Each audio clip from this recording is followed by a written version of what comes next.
Who's your emergency contact? Who should we notify in the case of death? Welcome to the USP, where I spent the last 2+ decades of my life.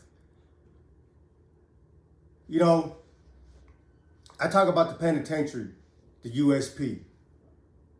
But at the FCI level, they got dudes that are just as gangster as anybody in the USP. But a lot of times, people think, people that's been in the USP, when they go down to the FCI,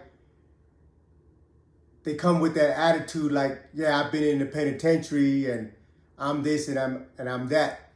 And they don't respect other people's gangster.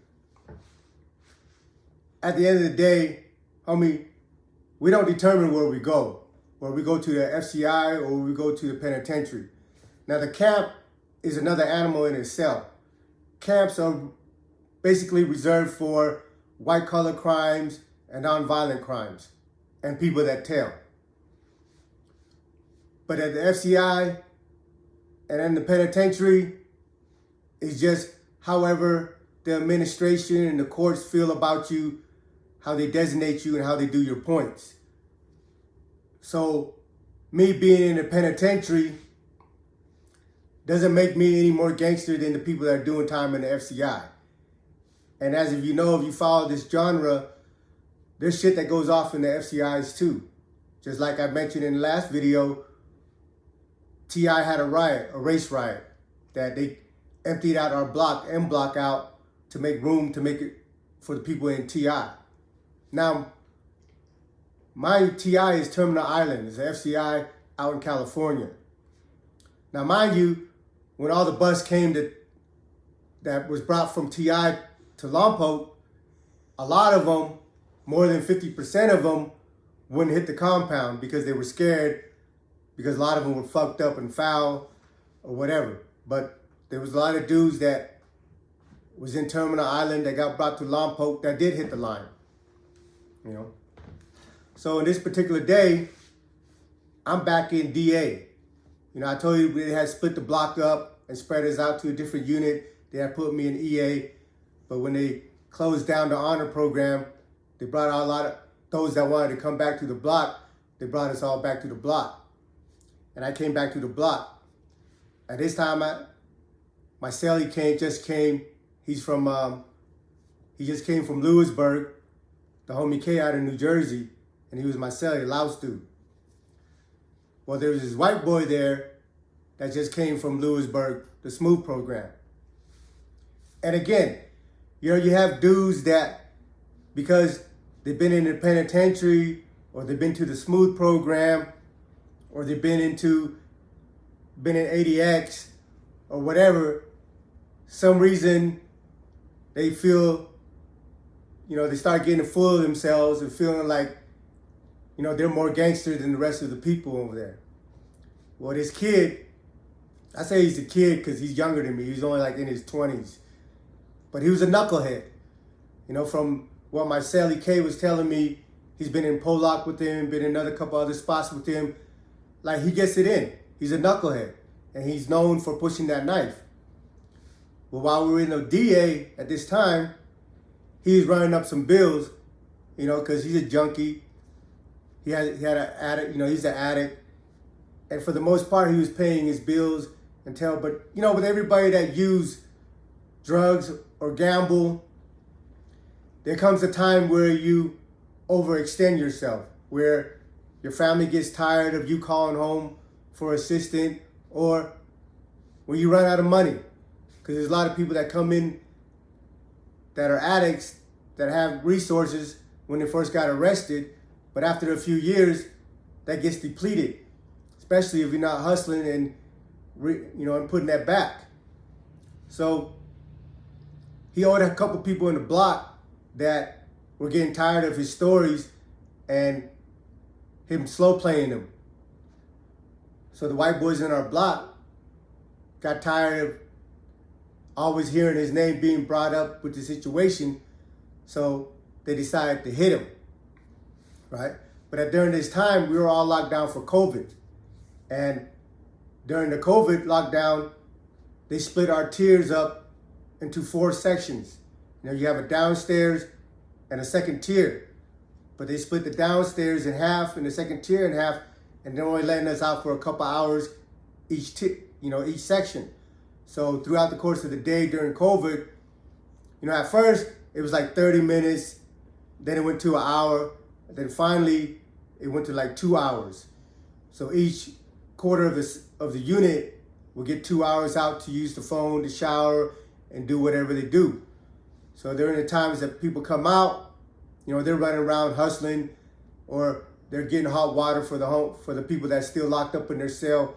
Like, we all try to help each other. Like, every time they let me out for my 2 hours, before I get on the phone and jump in the shower, I go to all the homies I fuck with, even the ones I don't. I just make a round like, hey, you need hot water, you need coffee, you need me to shoot a kite here, shoot a kite there, whatever, because that's just convict shit, helping each other out, So at this particular time, the dude comes down to our cell. I lived in the corner at between 111 and 112, right? So I lived in the corner on the first floor when I came back into the block.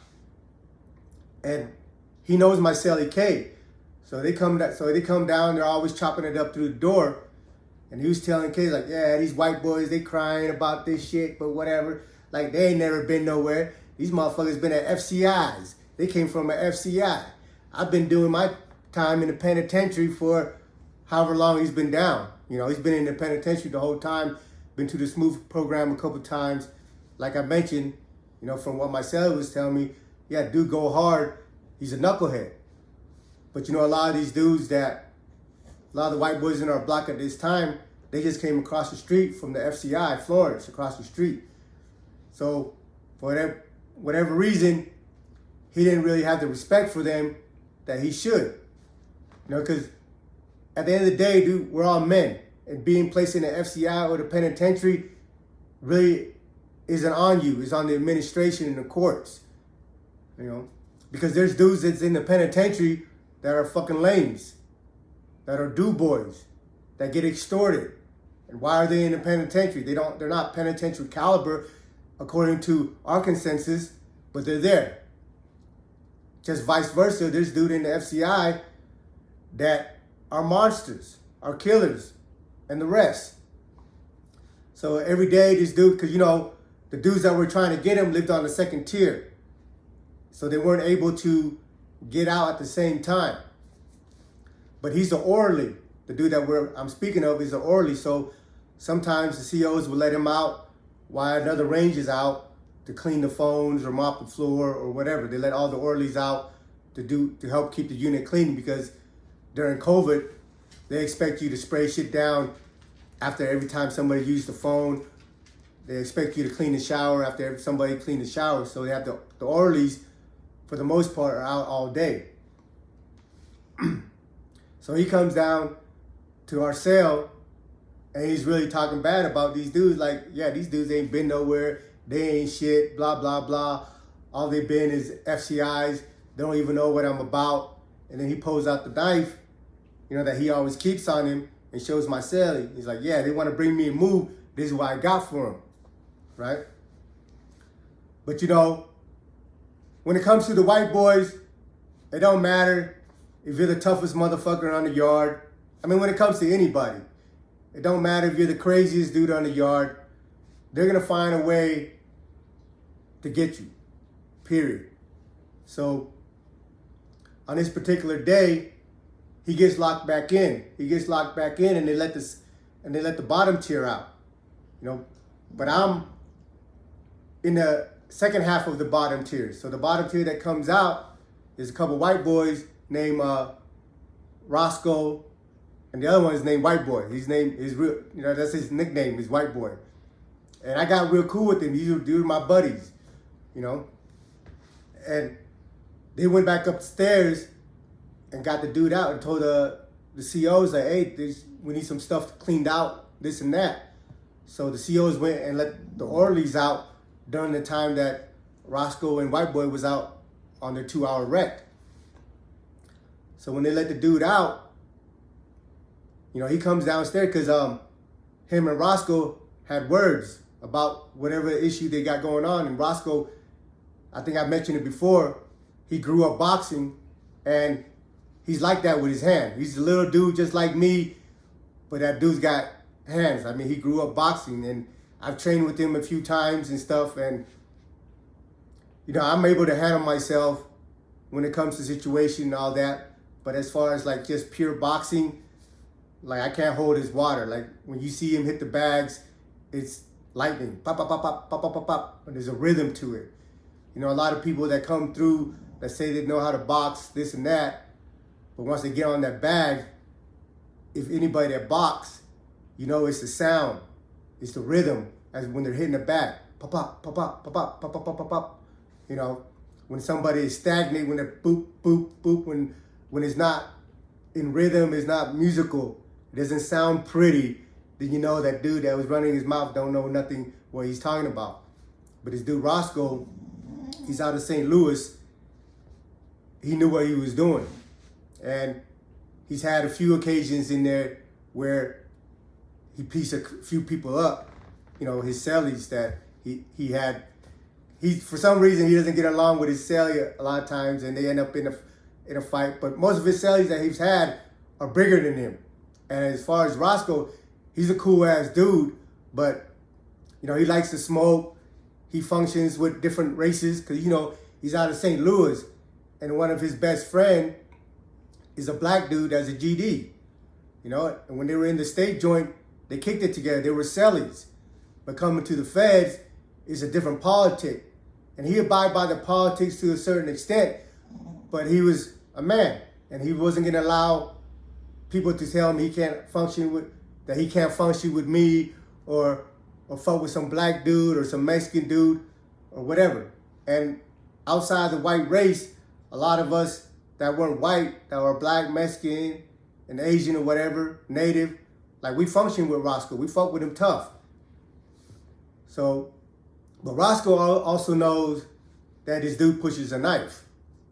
So he's like, hey, I'm gonna pull this dude out and I'm gonna whoop him, right? So when the COs went and let the orderlies out to clean the unit, the white boy that I'm talking about, I forget his name, he comes out. And he's like, hey, they're gonna set it up where they go heads up. Him and Roscoe is gonna go heads up. So in my cell, I think I might have lived in 113, and the cell next to me was 112, was a white boy cell. And it's in the back corner. So they were gonna let them dudes go in the cell in the back corner and just go heads up and resolve whatever issue they got going on.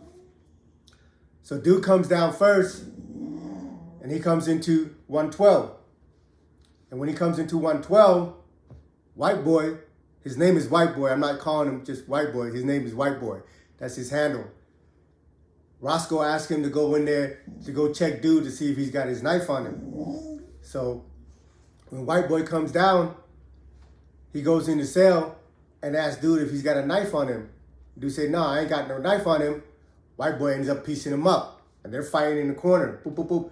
We're in our cell. We can hear it because, our cell are next to each other. You can hear all the commotion going on in the cell. Boop, boop, boop, boop, boop, boop. People tussling. Then you see the door bust open, and the dude that I'm speaking of comes out, but he's a little dazed and leaking. White boy comes over there and just ends up punishing him again in the corner. Bing, bing, bing, bing. Knocks him out, stomps him out, and throws him in the corner of the cell. But, during this incident, a lot of problems that I have with inmates in there is that they stop and look. In the beginning, look to make sure it's got nothing to do with you and your people. But the whole unit already know that this was going down between two white dudes. So the rest of them, once they look to see they ain't got nothing to do with their people, they're supposed to go about their business. But instead, the unit gets quiet and they're all turning their head looking at one direction, and that type of shit makes the CO uncomfortable, because in the unit there's always a certain level of noise that exists throughout the day. So when things get quiet where you can hear a pin drop, then you know there's something going on. Or when the noise get too high of a volume. That's how my spider senses work.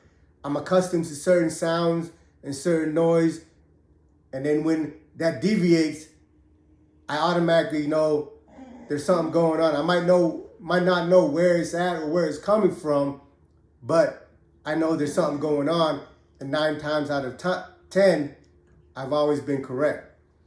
So when everybody got quiet, a couple white boys tell him, "Hey man, let's go." But white boy got blood all over him. He's leaking because he's been punishing that dude in the cell. So the CO walks up, but white boy had took off his shirt and threw it in the corner. But everybody on the tier, on the flats, got their clothes on, except for white boy. He's walking around just in his shorts and no shirt. So the CO snatches him up or whatever and takes him back. Then they come and investigate in the corner, and they find a dude slumped in the corner. And I share that with you. Like, again, I'm going to emphasize that, no matter what security level you're locked up in, you're in prison. And even though things don't happen as often as in FCI, you're still not completely safe. Shit still does happen. And there's people in the FCI that had to put in work, as opposed to there's dude in the penitentiaries that's never busted a grape. So just because you're in the penitentiary doesn't mean that you're any more gangster than anybody else. Welcome to the USP.